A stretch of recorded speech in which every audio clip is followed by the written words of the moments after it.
She is power. She is love. She is hope. She inspires. She is many journeys in one lifetime. She is the people, an individual, a never-ending story of the beauty of possibility. I nearly didn't get into medical school, I put it that way. I got rejected from a couple of medical schools. I was a treasury officer, went through the ranks in treasury.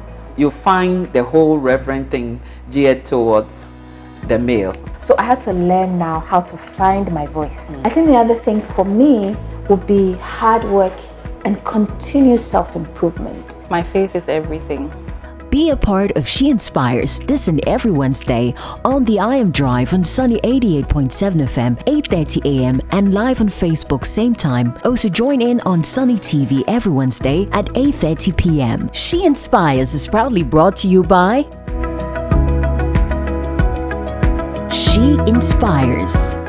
Hello Adeline, thank you for being on She Inspires. I'm all ready for this game of golf with you. I hope I'm well dressed for this. Sure, you look amazing. Thank you very much. What do you also think?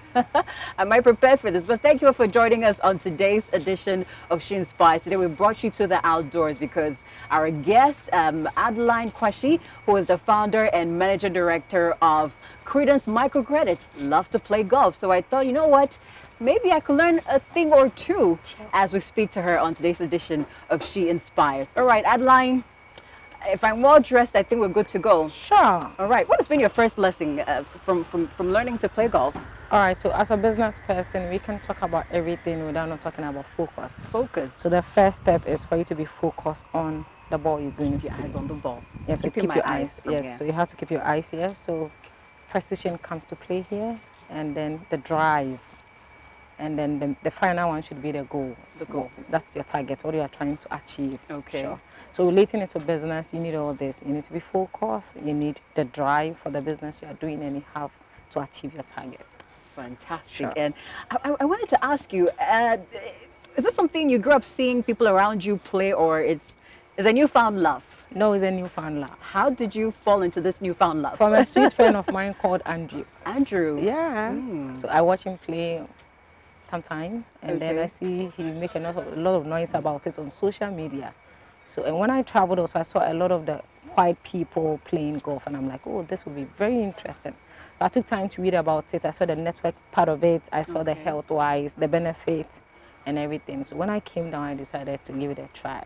So what was your first day at a golf course like? Can you remember? Can you share that with us? Yeah, I can remember everything. Did you I missed, yes, I missed almost everything. They had to teach me over and over again how to do this, which they call the interlock. It took me forever. Interlock? Yes, it took me forever, and you have to be focused like this, like I said. So you hold it very firm like this, and you go back a little. You keep your eye on the ball. Okay. And then swing. Let me clear so you can swing. Yes. And so like this, and then you swing it from here, still keeping your eye on the ball. You hit it. Wow. So I'm going to give it a try and see how well I can hit and swing. Sure. All right, stay with us. We're going to have a seat with Adeline, and we'll get into our talk with Adeline today. I mean, she is one amazing woman. We're talking about women who are charting a course in the world of finance. She is such a woman you want to speak to, and she has a passion for young women. Find out more about her challenges charting a course as a leading microcredit company in this country. Of course, her top 3 lessons. Stay with us on She Inspires. I think she's trying to hit a few balls here and there. Also give it a try. Please wish me all the best. It's my first time at a golf course. It's beautiful here at Buckingham Came Golf Course inside Birmingham. Stay with us on She Inspires. I'm JJD. Thank you to our sponsors, Hotel Casareri, Duffy's Health and Beauty, Ajele Jewelry, Eddie's Pizza. Also, thank you to Beautiful Beneath for my golfing outfit today at the golf course. All right, Adeline, I'm going to try a hit before we take a seat. So I'm keeping my eyes on the ball. Sure. Yeah, I'm supporting you from here. Sure. So this is called the interlock. Okay. And you have to keep focus on the ball. Okay. So you don't have to turn your eye or turn your head, I might say. Focus. So you go like this. This must be straight. You swing your body and still keep focus. So like this. Okay. Wow. Awesome. You're going like this, your head on the ball, don't move your head. Okay. Just go like that. is like a pendulum. You know how a pendulum operates? Yes. So the distance from here to here.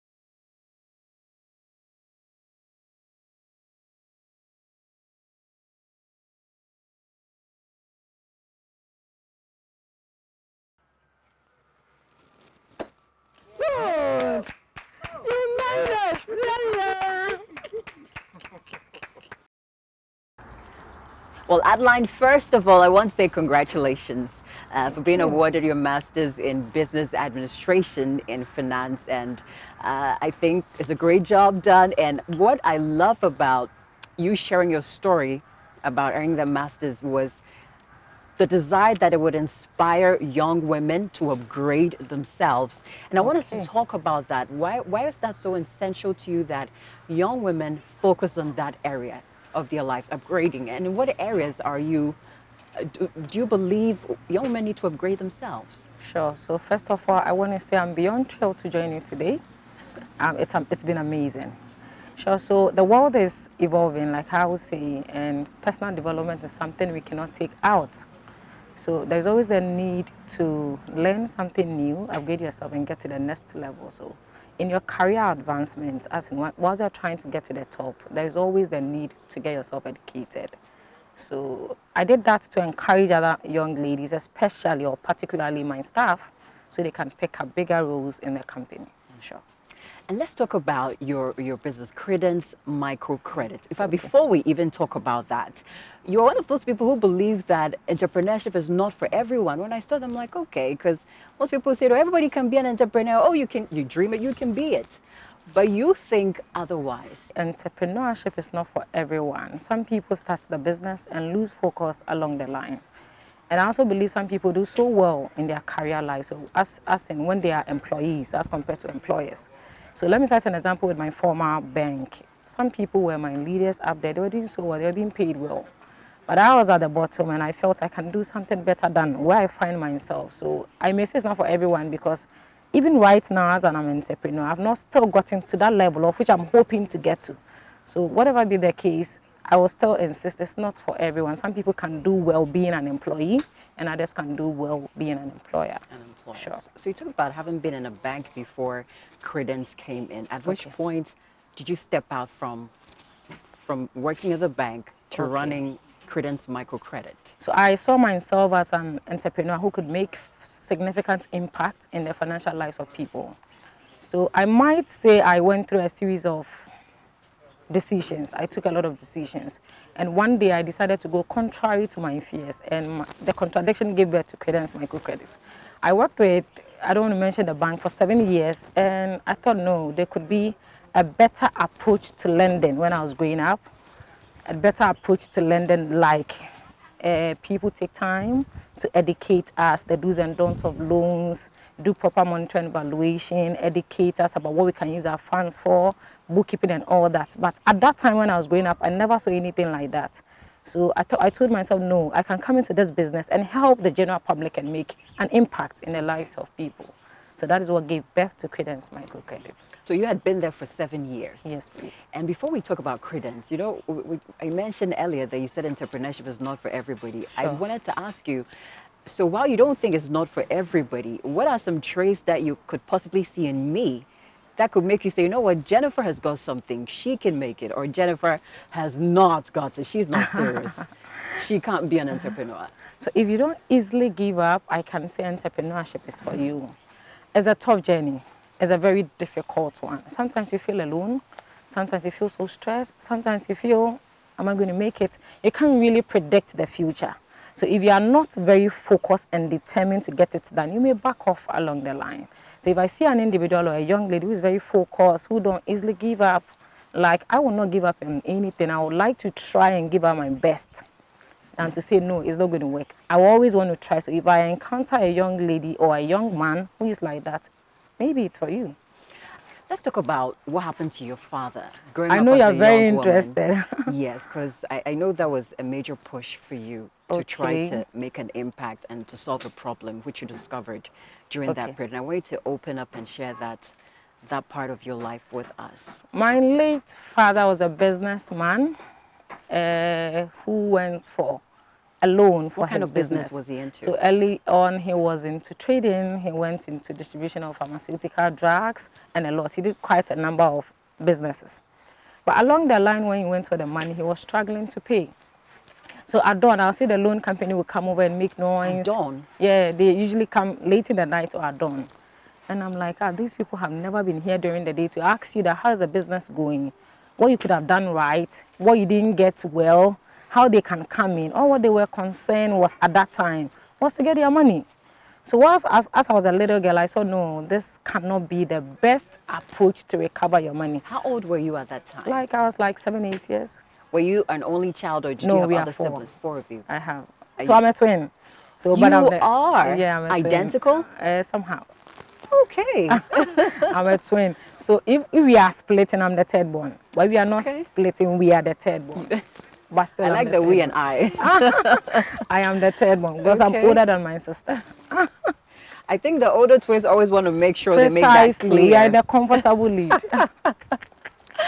So I just saw, there can be a better approach in helping somebody financially as compared to what was being done at that time. So that is what inspired me to start Credence. Okay. So Adeline, 7 years in the banking sector, coming to run your own business. For me, that's a major shift. The transition, how was it for you? It was a difficult one. It will always be met by negative responses, and it's normal because you have people telling you are being paid. What's the problem? It was good, right? Yeah, it was good. It was good. Yeah, I really enjoyed it. Sometimes you go to work and you don't really know what you can get, and somebody meets you at the cabinet and go like, "Hey, my bank, I have this." That's good. And all that. In banking, we call it loso. So, as a place nobody would like to resign or exit, if not for a particular or a specific reason, I might say. But the transition was a tough one, but it's worth it. What are some of the negative responses you got when you said, I have to leave and set this business up? Truth be told, if I could remember very well, it's only my mother and my pastor who gave me the go-ahead to start. All the big guys I knew at that time said, do you think it's worth it? Do you think you're taking the right decision? Are you really cut for this? How prepared are you? Somebody said you have to save for like 3 years before you resign. Make sure you have everything in place. You don't have to be fully prepared. In as much as I know you have to be prepared for the journey ahead. Some of the things you get to learn as you move. It doesn't have to be like a perfect circumstance before you launch out. Not at all. You don't have to launch out when everything has settled. You won't start. Let me put it that way. But there's always a need to start something and then learn along the line as you go. And my cousin said, I'm proud to have a cousin work in a bank. You know how I brag about that, how I really want to resign and everything. But now I think everybody's proud. That's always the case. When you keep the focus and you keep pushing, the people who said no to you will be proud. Yes, you made it. Now, for anyone who's probably listening and they're in the limbo that you probably were in at that time, they want to set up their own business. They are in a very secure, great place, earning some good money. Okay. I want to know, what are some of the major steps you took when you made up your mind that I'm going to launch into setting up my own business? 2 or 3 steps you took that set you on the right course. All right. So I didn't set any money aside to start the business. It was money that money was supposed to use for rent at that time. So on the 7th of March, I won't mention the year, I started a business with 7,000 Ghana cedis. And that 7,000 Ghana cedis was money I was supposed to use for rent. At the time you were living by yourself?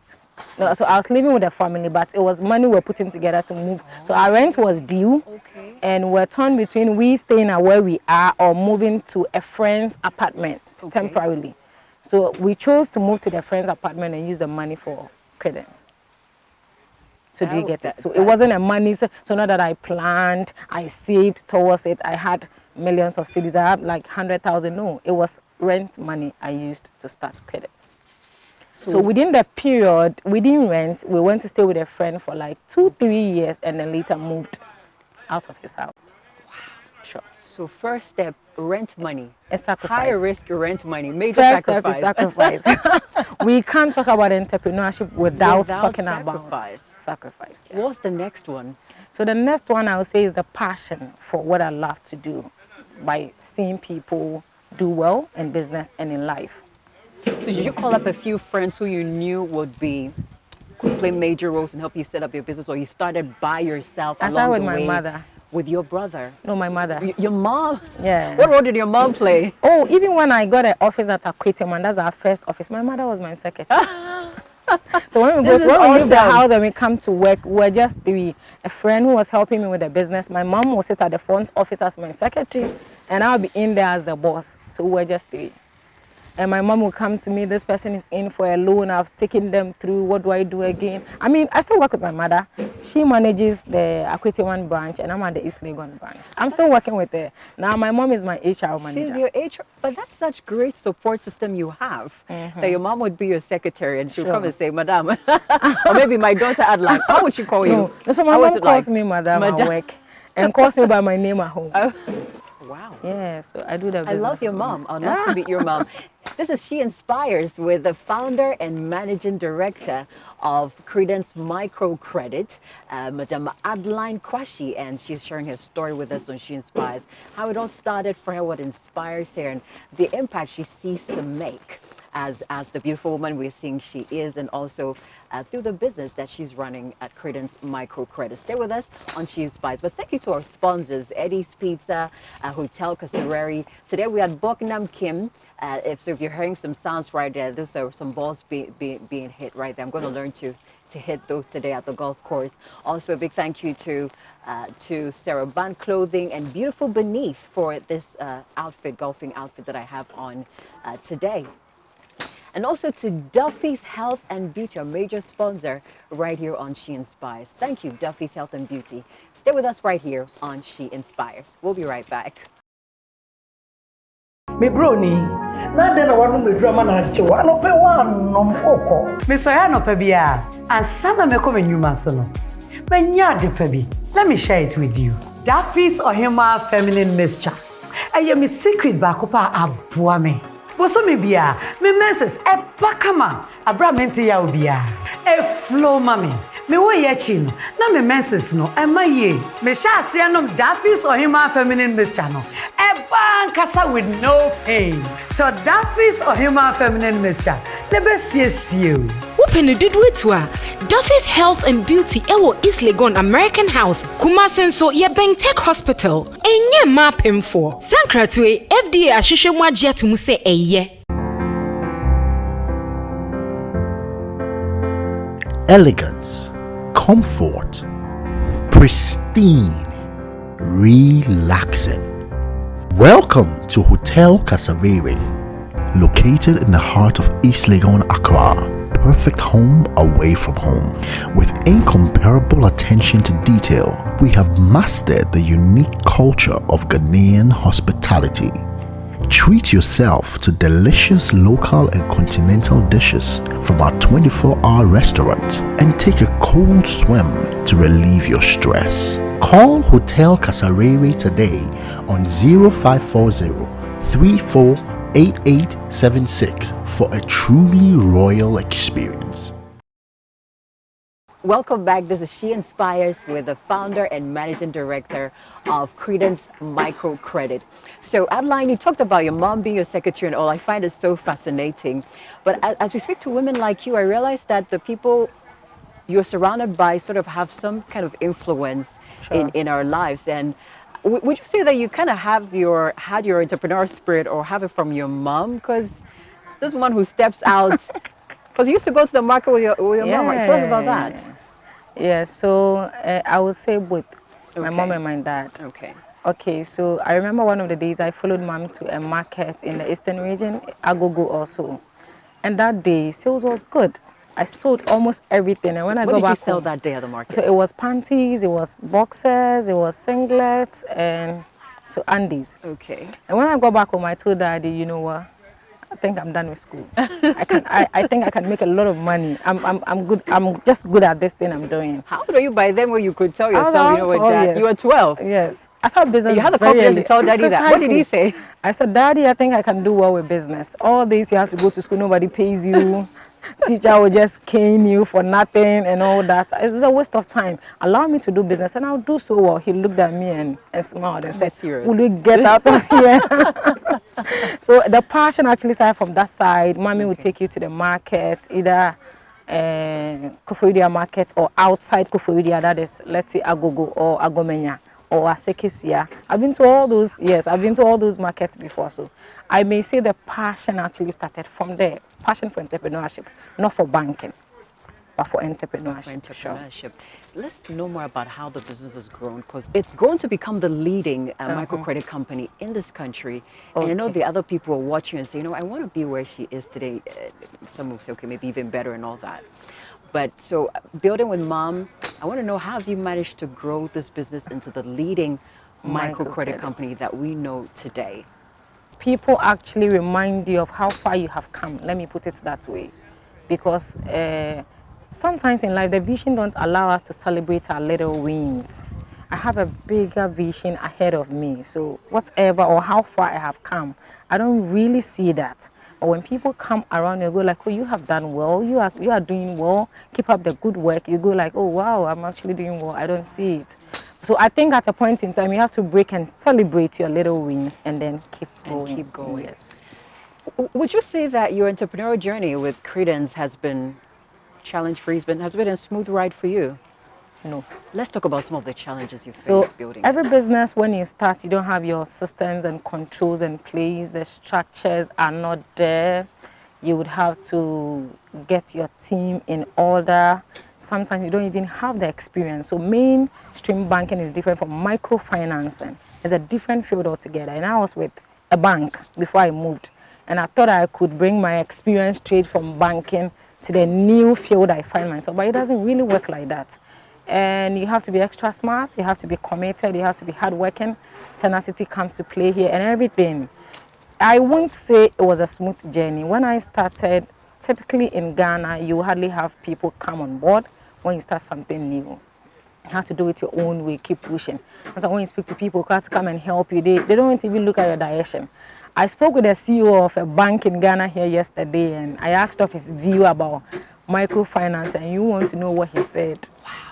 He said when we say microfinancing, to him, what comes to mind is they give higher returns on investment, give out loans at a high interest rate, and later collapse. Oh my, I did not anticipate that ending. I did not anticipate it's the end that makes the difference, and I laughed. So it's an industry, an arena that I can say it lost its credibility in 2017. So it's many came down, came down to their knees, and you're still standing. So even for people to come for a facility and everything, you'd have to go out there and market your products to the community you operate and all that. So it's not been a smooth journey. So one of them was assuming that you could bring in your knowledge from banking into the microcredit to make it work. You realized that this was a different ball game altogether. Microcredit requires an extra effort because you'd have to come down to their level. So in banking, mostly we say it's the elite. It's for the elite. So you don't have to take them to how to do bookkeeping. You don't have to take them to how to have proper records and everything. But microfinancing, you have to come down to the level of that market woman and tell the woman, hey, have a book. Record how much you sell every day. Have a place for your expenses. I don't know, they should be able to tell the profit you are making. The banks don't usually do stuff like this. So the microfinancing, you always go the extra mile. It doesn't just end at where the banks will end. Would you say there's another major challenge you encountered or still encounter along the way? Precisely, it's about historical data. So with the banks, usually before you get a facility, I would say maybe you have your salary passing through there, or you have a savings with them and everything. But with our part of the world, you don't have to save with us before we give you a facility. So we don't have any historic data that governs what we do. And when talking about the Credit Reference Bureau, I wish they can use other means of reporting. Okay. So we can, so the market woman who borrowed from Alaji, how are we going to get that information? The market woman who took a facility from her uncle, how are we going to get that information? So there should be other ways and means of getting the exact data about the customer before the facilities are let's say, administered. I see a young woman who's daring, doesn't give up, and it's admirable. You've encountered challenges, but you seem to have developed a tough skin. A very tough one. And I know there are other young women watching today, and sometimes, people say, I have goals, I have dreams, but I pass here and encounter this challenge, they're passing, and then they're saying this, and they say, no, I'm a woman, you know, use what you've got to get where you want. And you have walked the tough road. I'm sure you had options. You could have walked a much easier road. What do you say when you hear such stories or such complaints or such concerns of young women who say, I really want to climb to the top, but it looks like I only have to turn that way? You don't have to go through all that. Like I will say over and over again, and I'm going to use this your platform to address this issue. God doesn't really need anybody to help him. In any case, when he was creating the earth, he didn't need anybody's assistance. So I'm wondering why people want to help God. So you don't have to go through all that. Allow yourself to go through the process of time. That's the beauty of life, I would say. Process of time. Yes, allow yourself to go through the process. That's the beauty of it. You always look back and be proud of yourself. I have people who gave me, so before I traveled, I had somebody who gave me an offer that I would take you to London for 3 days and come back. It's just 6 hours. Get me your passport. And you know it's not going to go for free. But when it was time, there's no free lunch. But when it was time for me to travel, I paid for my own ticket and I did everything and I went on my own. So in that way, you're proud of yourself. There's this unfortunate social mantra that says that as a woman, use what you have to get what you don't. Yeah. No. So it's making it difficult for everybody who is trying to go through the genuine way for people to see you as such. But hey, don't give up. Keep time will tell, like I keep telling people. Keep your focus. Keep doing the right thing. You'll be proud of yourself in the future. Because even a tendency, even when you've gone through the genuine day, that people still feel that this girl Precisely. did something, So, this woman did something. A staff of mine told me, madam, somebody said something about, indirectly about Credence in a car when we were going home. I said, what did she say? She said, and I was hurting it when I'm like, oh, why are you surprised? It's normal. I mean, everybody is doing that, so don't be surprised if somebody is saying this, but time will tell. Time will tell. It's because me, I don't joke with God. I love God. Let's talk about that, because people usually would want to separate who they are as a business person, as an entrepreneur, from their faith, but you mix it beautifully. For anyone who follows you, for some it's a major risk, but you have done it beautifully and you're unapologetic about it. I want to know about your faith in Christ along your journey as a woman, as an entrepreneur. Tell us more about that. So let me borrow the young lady's words. My faith is everything as a young entrepreneur. Even before I moved to East Legon, I had to pray about it and listen to my inner self. To me, I don't do anything without God. Like I'll say, even moving out from my office this morning, I prayed to God about this interview because I believe everything is grace. So I don't, even accepting to speak on this platform is because of the God factor. Yes, so my faith is everything. Before I resigned from the bank, I had to take time, like 3 days, and go and pray about it, about my next move, how I feel within, whether it is time. Because when things are done at the right time, it works perfectly well. So I took like 2 or 3 days outside. So I think I used my leave and I went to pray about it and I came back before I turned in my resignation. So to me, everything is good. And I believe that as a believer, so far as you have accepted the Lord Jesus Christ as your Lord and your personal Savior, you don't have your right or your will again. You would have to submit everything to Him. So as the Bible will say that, call unto me and I'll show you deep and secret things that you do not know. Call unto Him on everything. So you don't involve Him in part of the things and then at another time you feel like, oh no, he's not needed. No, I don't see that. So my faith is everything. That's great to know, and I'm glad we could have you on this interview, share that with us. But you know, Adeline, you are a single successful woman. You own a business, and some women say, you know what, the men say, you know, I seem to have it all. You know, and some men say because I have it all is a push-off for them. I mean, what are they bringing into my life? And in our society, less honestly, there's always the pressure of, you know, you have it all, so what is keeping you from getting married? It's like this, you have to get to this point to have attained, no matter what you've done.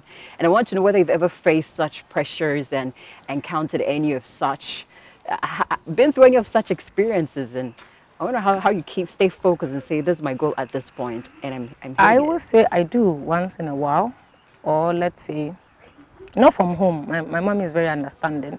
Your secretary. Although, now you're although once in a while she'll get worried and go like, hey, you guys are going, get out there and get yourself some husbands. But you see, me, I understand God. And I know in His time He makes things beautiful. And that is the main reason why you cannot talk me outside my faith. You can't talk me out. because I've seen God work out miracles in my life.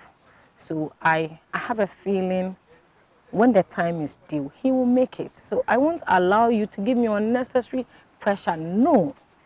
Trust me, believe you me. It's something I don't even think about it, because it is like I wake up and I get this offer. I wake up and I get this on board. I talk to God and I go like, I need this help, and I get it.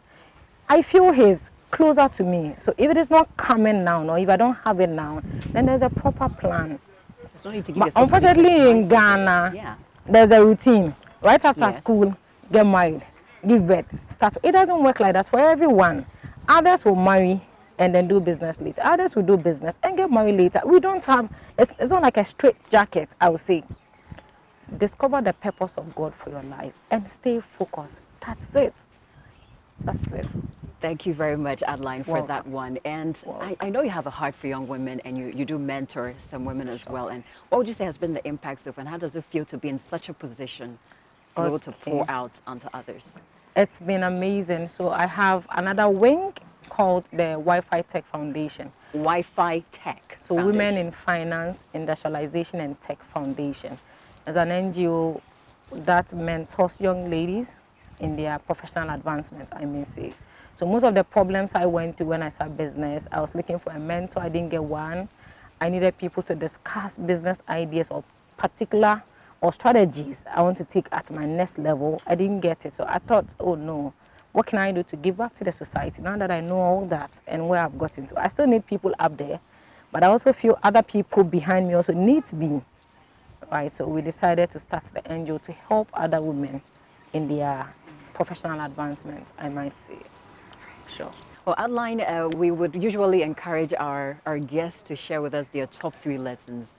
I mean, you've seen life as a single, successful woman, as an entrepreneur, as a young woman who saw her dad go through the financial challenges he went through. And he's proud. And he is proud. Wherever he is. And Mom, I mean, your former secretary, now HR manager, is proud of you. You've walked through certain paths and certain lanes, and we want you to share with us your top 3 lessons. Okay, so always remember why you started what you started. Always remember why you started what you started. Okay. And always know that where there is a will, there is a way. Where there is a will, there is a way. Of course, I've spoken a lot about the God factor, so I may not want to go there. You can go into it again. I think I've spoken a lot about the God factor, but what I can say is your passion should always be with good ethics. With ethics. Yes, your passion should be with ethics. That's it. What would be one major ethic you would like to highlight? So maybe I can talk about hard work. Hard work. It's everything for me. I work like there is no tomorrow. Really? I work like there is no tomorrow. And if I'm working with you, you will love to work. So somebody will say that, Madam, they don't mind her. She's a workaholic. you close like 9 o'clock. You have not even noticed you are closing at 9. So that's me. I don't just command people to do this and do that, and I sit down and I cross my leg. When there's a need to move all out, I move all out. I do my part of it before I tell people, do yours. So I'm not that kind of, I'm a leader, I'm not a boss. You sit down, you command people here and there, get out there, bring business, you scream at them, you don't do anything. No, I do it with you. I also have a target in as much as I'll give you a target. So whilst you are presenting on your target, I'm presenting on mine. So we are working colleagues. Together as a team. Okay. Yes. So it's not a boss, a subordinate kind of thing, yeah. So I know that golf is one of the things you love to do, but really when you're not being with a team, you know, trying to meet your targets and all that, what other things do you do to have fun, to relax? Recently, I discovered watching a movie can help me relax. Okay. So when I get home late, like 10 o'clock, I try to do a movie for like 1 hour, 30 minutes, and then I go to bed. You go to bed. Yes. And work starts the next morning. Sure, work starts the next morning. All right. Thank you all for joining us on today's edition of She Inspires with the founder and managing director of Credence microcredit. She's made the time to be with us to share all these valuable lessons with us. And I believe there's been a thing or two that you may have picked up that is going to help you in your journey, whether as an entrepreneur, as a young woman, or as someone who needs inspiration to stay focused on their decisions or their passion. Thank you all for staying with us on today's edition of SheInspires. I am JJD, and we can't thank our sponsors enough: Hotel Kasarari, Duffy's Health and Beauty, Ajele Jewelry, Beautiful Beneath for my outfit today on today's interview, and also Eddie's Pizza. Thank you for joining us, and this has been SheInspires. Be sure to catch the next episode next week. Bye-bye.